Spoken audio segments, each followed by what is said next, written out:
What would you do if your child falls down from, say, maybe the bed and they hurt themselves? What would you do if your toddler swallows soap? What would you do if your toddler, God forbid, swallows maybe a battery or a small object? What would you do if your child starts to choke? I know the answer you're giving is God forbid, but that is not the right answer. Hi guys, welcome back to my YouTube channel. We're still on 30 things I've learned as a mom, and on today's episode I want to challenge you while sharing a very important information with you. So today we're talking about safety measures. One thing I've learned as a mom is the fact that children can hurt themselves. Children don't know what they are doing. Children don't understand danger, and it is your responsibility as the parent to protect your children. There are loads and loads of things online that you can use, to baby-proof your home.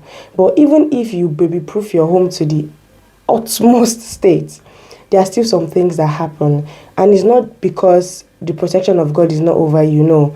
Mistakes happen. People forget things. Children go to where they're not supposed to go, even if you lock it up. A time can come you forgot to lock up maybe the soap drawer, or the cupboard where you put chemicals, and your child will go there and maybe touch it. Even if they don't drink it, they can just have it on their fingers and then put it in their mouth. So there are loads of times when God protects us from danger, from death, and we don't even know that God has literally saved our lives. There's some things that we will never know because the hand of God is strong upon our lives.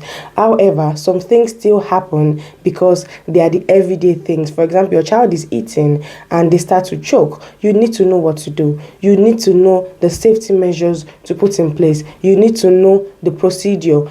Tapping them on the back, laying them flat, the different steps to it. So this video is not me teaching you these measures, is everywhere on Google, but I want to remind you that you need to know them, right? So even though we are saying God forbid, the hand of the Lord is upon us, we are protected by God. Yes, I agree 100%. Everybody that knows me knows I'm a child of God, and I hold on to the word of God like this.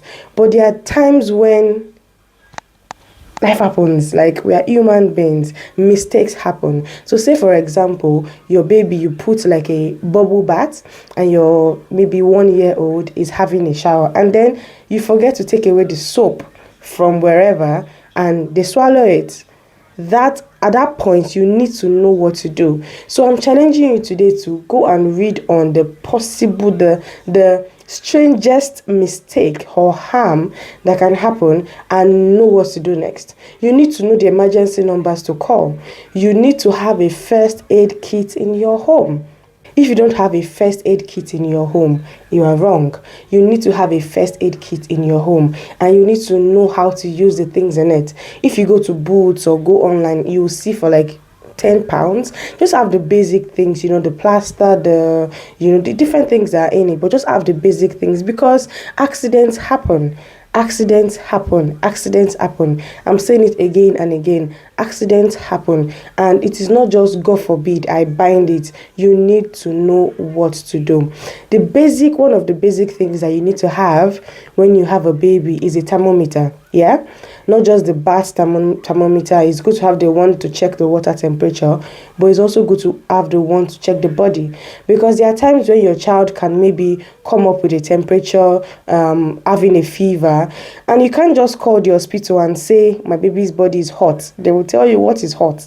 But if you tell them my baby's temperature is 39 degrees,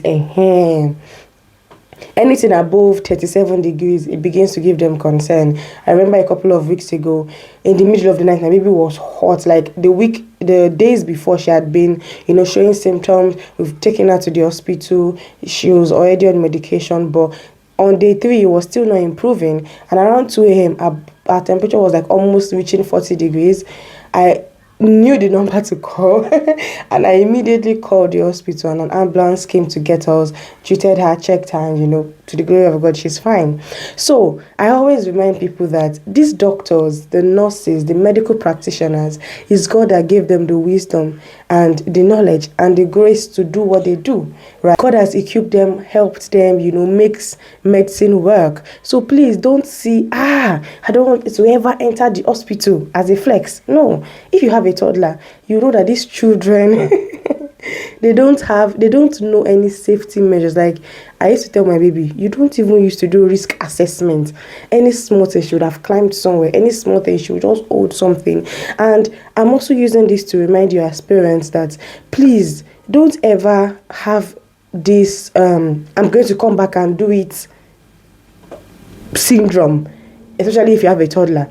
And this is what I mean. Maybe you were cleaning, maybe you had like a chemical and using to clean your house, and immediately you wanted to pick a call or get downstairs or something. If you have a crawling baby or you have a toddler, you have to immediately put it away before you go and do whatever it is that you want to do, because you might just think that it's just 1 minute, I'm going. In that 1 minute, your child will come and pick that chemical.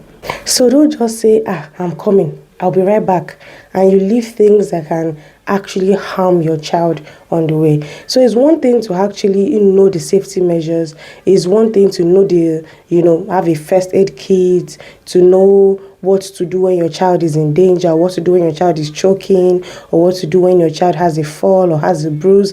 But you as a parent also have to ensure your home is safe for the child. Put away things that can hurt them. Put away things that can harm them. Don't leave your child on a high surface and say, I want to quickly go and pick something. They can fall. These children don't know what they are doing. They can fall, they can hurt themselves. So please, parents, we need to be very mindful. These last 16 months of being a mother, it's like embedded in my head every now and then that I have to ensure my child is safe. I have to, I just ordered new baby proofing materials, because now she walks around, so she just opens the door and tries to run out, but that door can actually shut on her hand. So I've gotten something to hold the door such that when it shuts, there's still a lot of space. It won't touch her hand, Things like covering the drawer, blocking out things. Please keep your home safe, because there's literally a thin line between safety and danger. Any small thing can harm a child. And I know, as I said in the beginning, you won't always be there. You can't always be with your child. You won't always monitor them 100% or 24/7. But if you've put all the safety measures in place, if you've, baby proofed your house, if you've taken away harmful chemicals, locked cupboards, then you need to still have the what if it happens, and that is the knowledge of different hazards that can happen, the knowledge of how to use this first aid kit, the knowledge of procedures, to do on a child if they are ever in any kind of medical emergency, the numbers to call, and what to say, the thermometer to check the temperature. And you can also have Calpol or paracetamol, especially for when your child is running a high temperature, because when they are running high temperature and you call maybe an emergency number, they can ask you first, do you have paracetamol at home?